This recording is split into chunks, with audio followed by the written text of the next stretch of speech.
Most perennials lie to you. That's not a gardening opinion. That's just what happens every single summer in millions of yards across the country.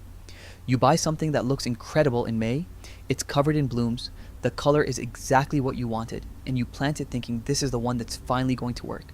And for a few weeks, it does. It looks amazing. You feel good about it. Then July hits, then August. And somewhere between the heat and the dry spells and the weeks where life got in the way and watering just didn't happen, it stops. Not dead, exactly, just done. Green, tired, and completely flowerless for the next 3 months while you walk past it every day wondering if you did something wrong. You didn't. That's the thing nobody really says out loud. It has nothing to do with your soil, your watering schedule, or how attentive you are as a gardener. The real problem is that most of the perennials sold at garden centers were selected for how they look on a shelf in spring, not for how they perform in August when it's 90 degrees and you haven't watered in 2 weeks. They were bred for visual impact at the point of sale, not for endurance in the real world. By the end of this video, you'll have a list of 7 perennials that genuinely bloom for months, not weeks, and keep producing flowers through heat, drought, and the kind of neglect that happens when normal life takes over. You'll know exactly what each one does, why it works when others quit, and how to set them up so they basically take care of themselves from June through October. Picture the average home garden in late August. There's plenty of green. Hostas are full and lush. Ornamental grasses are doing their thing. But color, actual flowers? Most people have maybe 1 or 2 spots still going, and those are usually annuals that need constant deadheading just to keep up.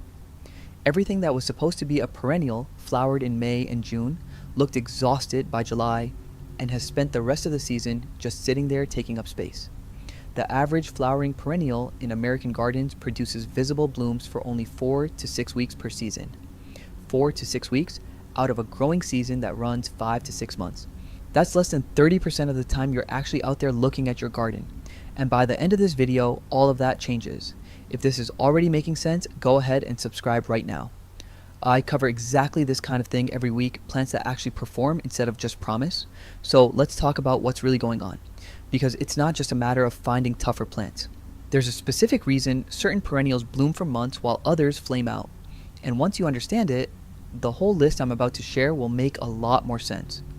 Most popular garden perennials come from woodland edges, meadow margins, or temperate climates with predictable rainfall. Their evolutionary programming says, bloom hard in spring, set seed, and coast.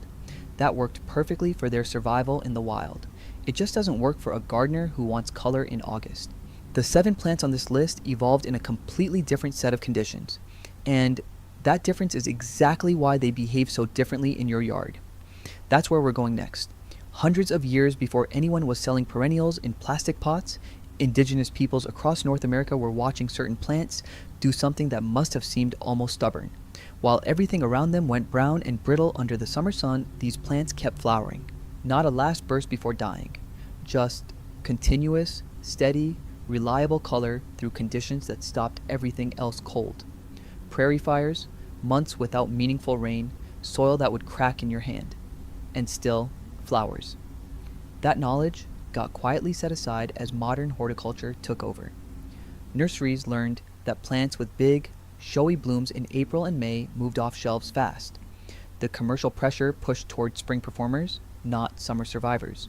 And so the plants that actually knew how to handle a real summer ended up in the background, passed around between gardeners who grew them from seed, mentioned in old books, quietly underused for decades. What's happening now is that more people are rediscovering them, not because of any gardening trend, but because they keep showing up in gardens that actually work in August.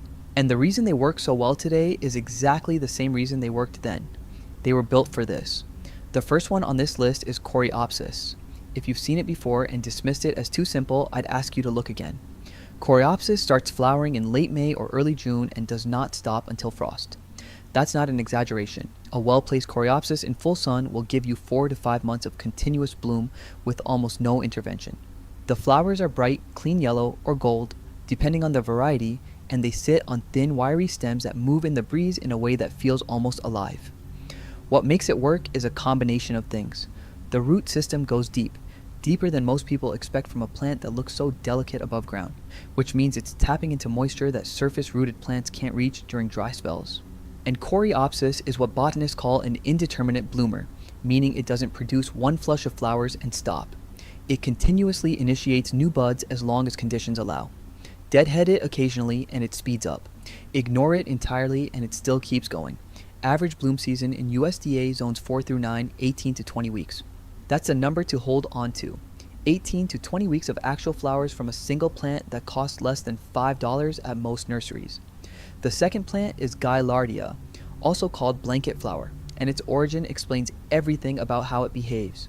Gaillardia evolved in the semi-arid grasslands of the central and western United States, places where summer means weeks of 90+ degree heat, minimal rainfall, and soil that drains so fast it barely holds moisture between waterings.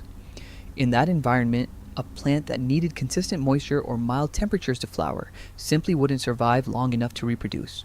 So, Gaillardia developed the opposite strategy. It flowers most aggressively precisely when conditions are hardest. The heat that shuts down other plants is essentially the signal that tells Gaillardia to keep going. The blooms are bold, deep red centers fading to orange and yellow at the tips, and they come in waves from early summer straight through to the first hard frost. In a trial garden study conducted over 3 seasons, Gaillardia maintained visible bloom for an average of 22 weeks per season, outperforming 90% of other perennials tested under identical dry conditions. Plant it in full sun, in the worst draining spot in your yard. Give it almost nothing, and it will repay you with more color than plants you babied all season.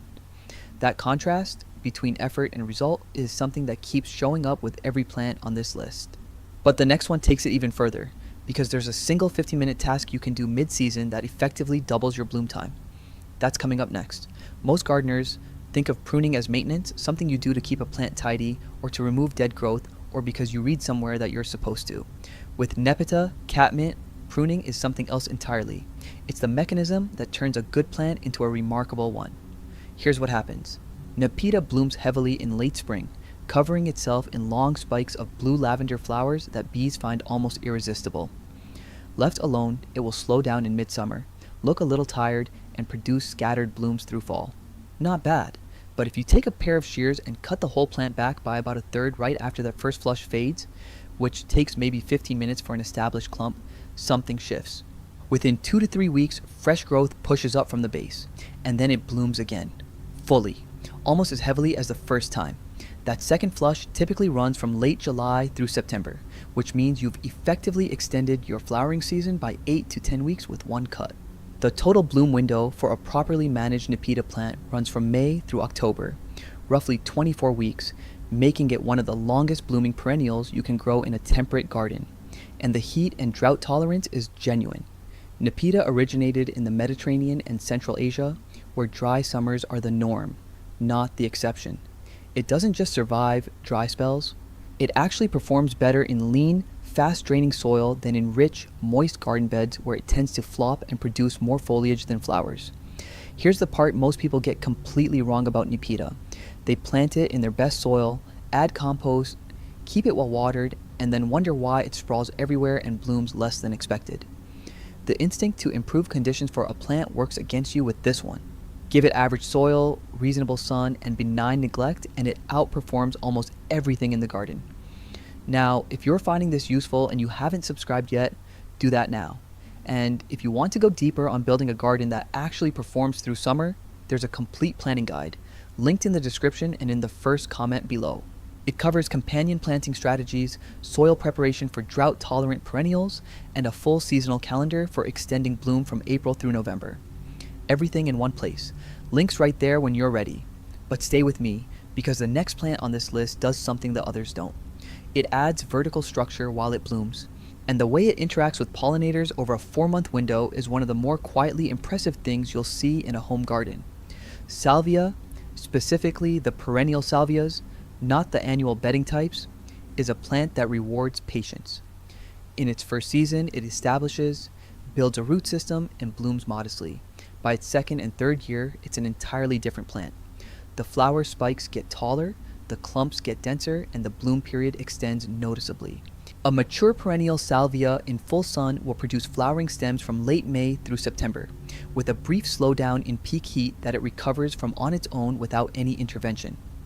The flowers are tubular and arranged in dense vertical spikes, typically in shades of blue, violet or deep purple depending on variety, and they are specifically structured to attract long-tongued pollinators like bumblebees and hummingbirds. In gardens where perennial salvia is established, pollinator activity stays measurably higher through July and August compared to gardens without it, simply because the food source keeps showing up when everything else has stopped. One established clump can produce upward of 30 to 40 individual flowering stems simultaneously at peak bloom, creating a structural presence in the garden that most perennials can't match. It fills vertical space while it's working, which matters more than people realize when you're trying to build a garden that looks intentional rather than accidental. And like the plants before it, it does all of this in heat, in drought, and with minimal attention once it's settled in. The pattern is becoming clear. These aren't plants that tolerate difficult conditions. They were shaped by them. The next two plants on the list push that idea even further, and one of them most gardeners avoid for a reason that turns out to be completely backwards. I know what you might be thinking right now. 7 plants is a lot to process, and maybe some of these feel unfamiliar or harder to find than what you usually see at the garden center. I thought the same thing the first time I went looking for alternatives to the same 4 perennials everyone sells. Honestly, it took a few seasons of trial and frustration before the picture got clear, but what I found on the other side of that frustration was worth it, and the last 3 plants on this list are a big part of why. Yarrow Achillea is one of those plants that looks almost too wild for a home garden. The flat-topped flower clusters, the feathery gray-green foliage, the way it spreads slowly over time. It doesn't have the clean, tidy profile of a nursery staple, and I think that's exactly why a lot of gardeners overlook it, which is a mistake because yarrow is one of the most drought-tolerant flowering perennials that will actually grow in most of North America. Its root system is aggressive in the best possible way. It pushes deep and wide, finding moisture in soil that would stress almost anything else.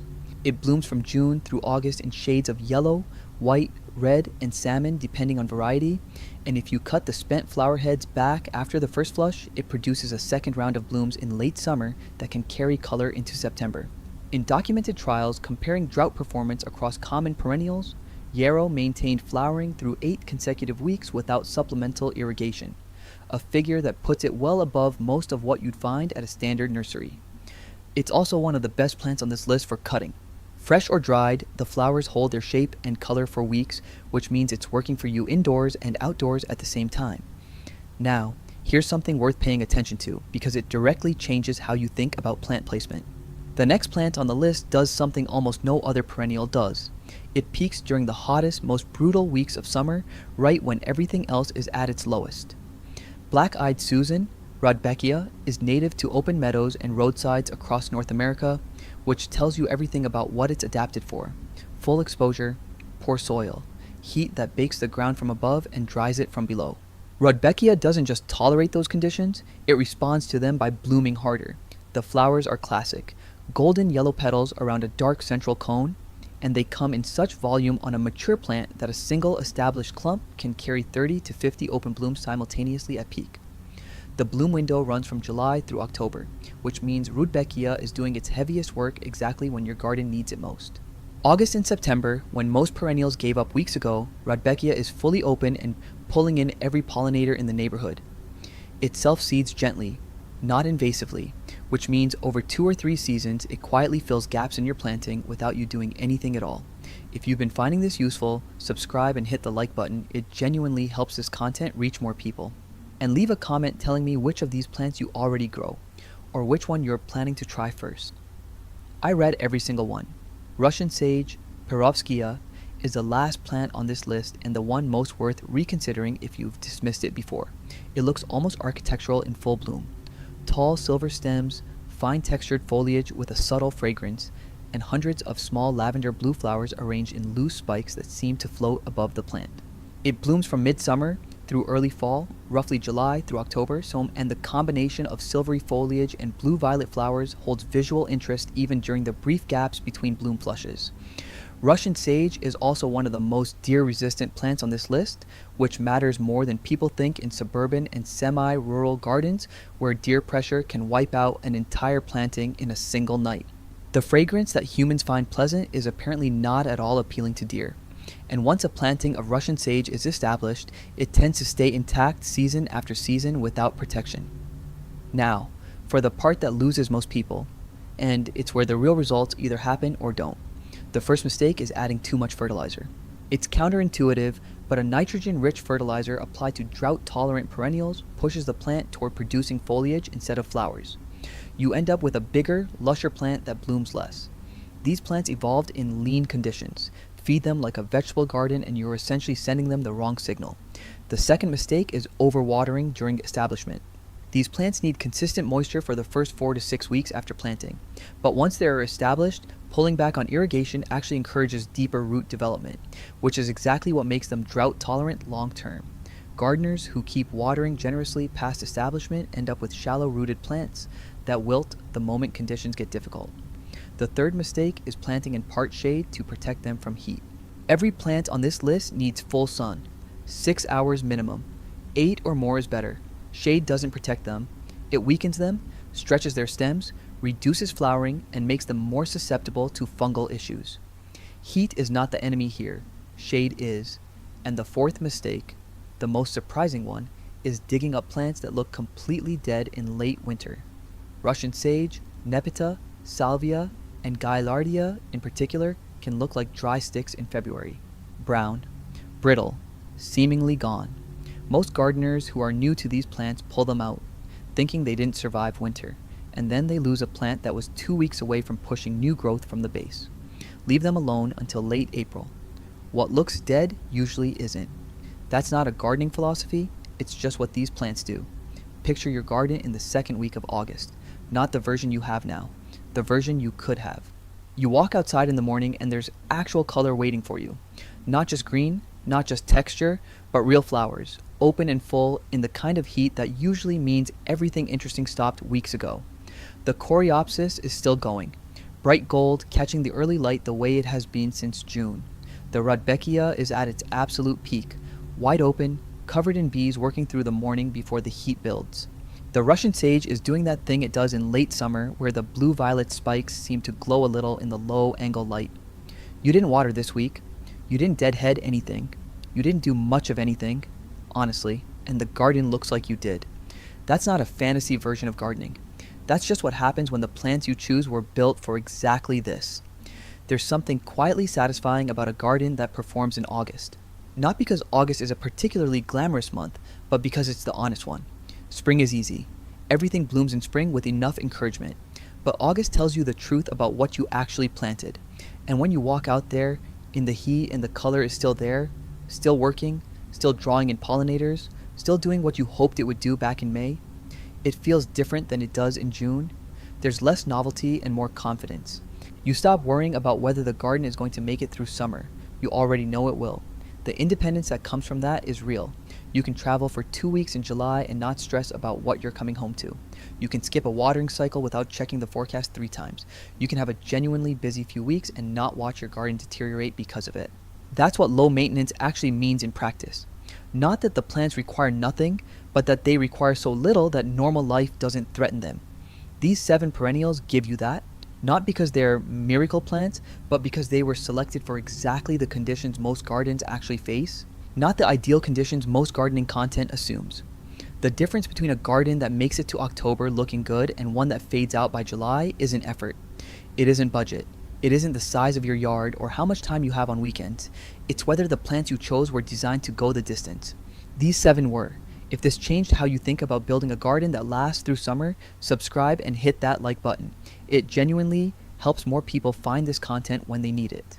And tell me in the comments, which of these 7 are you adding this season, or which ones are already in your garden?